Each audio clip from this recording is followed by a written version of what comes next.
ଦେଖନ୍ତୁ ଆପଣଙ୍କୁ ଦେଖେଇଥିଲି ବାଲକୃଷ୍ଣ ଶୋଇଛନ୍ତି, ତାଙ୍କୁ ଏବେ ଉଠେଇବା, ଉଠେଇକି ଟିକେ ବସେଇବା।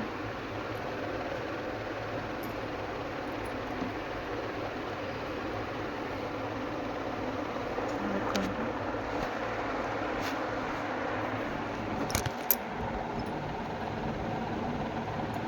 ବସ୍ତ୍ର ଚେଞ୍ଜ କରି, ରାତିରେ ଯେଉଁ ବସ୍ତ୍ର ପିନ୍ଧିକି ଶୋଇଥିଲେ ସେ ବସ୍ତ୍ର ଚେଞ୍ଜ କରି ତାପରେ ତାଙ୍କୁ ସ୍ନାନ କରିଦେବା। ସ୍ନାନ ପାଇଁ ମୁଁ ଏଥିରେ ତୁଳସୀ ପତ୍ର, କିଛି ଫୁଲ ପକାଇଥାଏ, ଆଉ କିଛି ପକାଇଥାଏ। ଏଇଟା ବାସ ଜଳ, ଆଦେହରେ ତୁଳସୀ ପତ୍ର ଆଉ ଫୁଲ ଟିକେ ପକାଇ ସ୍ନାନ କରିଦେବା।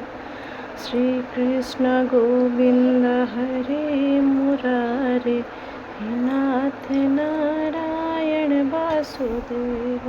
ଶ୍ରୀକୃଷ୍ଣ ଗୋବିନ୍ଦ ହରେ ମୁରାରେ, ହେ ନାଥ ନାରାୟଣ ବାସୁଦେବ।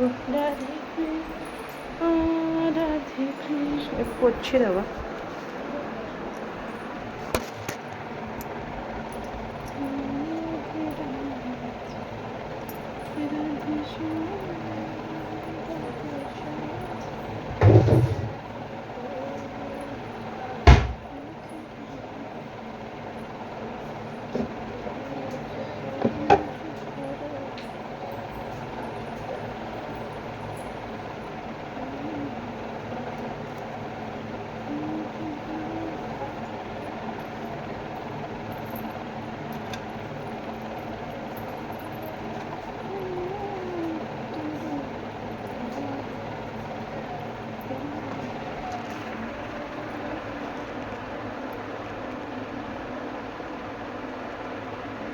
ଦେଖନ୍ତୁ ଠାକୁରଙ୍କୁ ବସେଇଦେଲି,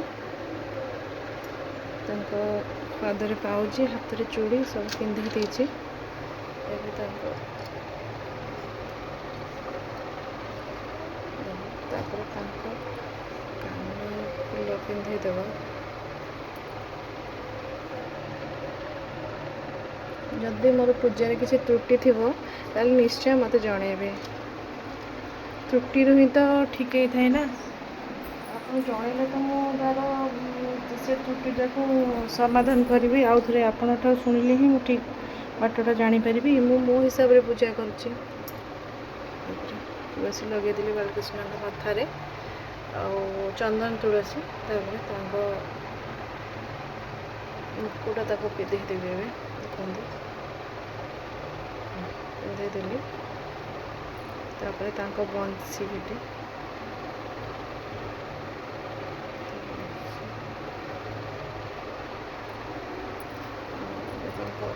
ପଛପଟେ ମୟୂର ଚନ୍ଦ୍ରିକାଟା ମୁଁ ପଛପଟେ ଦେଇଥାଏ, କାରଣ ମୋର ଆଗରେ ଦେବାକୁ ସୁବିଧା ନାହିଁ ଠାକୁରଙ୍କ ମଥାରେ ଦେବାକୁ, ନହେଲେ ଠାକୁରଙ୍କ ମଥାରେ ହିଁ ଦିଆଯାଏ ମୟୂର ଚନ୍ଦ୍ରିକା। ତାପରେ ଦେଖନ୍ତୁ ତାଙ୍କ ପାଇଁ ଯେଉଁ ମାଳଟା ବନେଇଥିଲି, ଏବେ ତାଙ୍କୁ ସେ ମାଳ ସମର୍ପଣ କରିବି।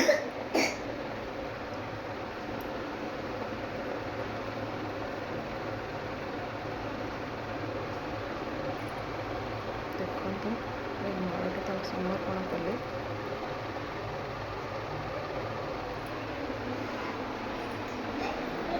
ତୁଳସୀ ପତ୍ର ତ ସମର୍ପଣ କରିଥାଏ, ତାପରେ ଆଉ ଟିକେ ସୁନ୍ଦର ଲାଗିବା ପାଇଁ ଆଉ ଗୋଟେ ତୁଳସୀ ଦେଇଦିଏ ତାଙ୍କ ପାଖରେ।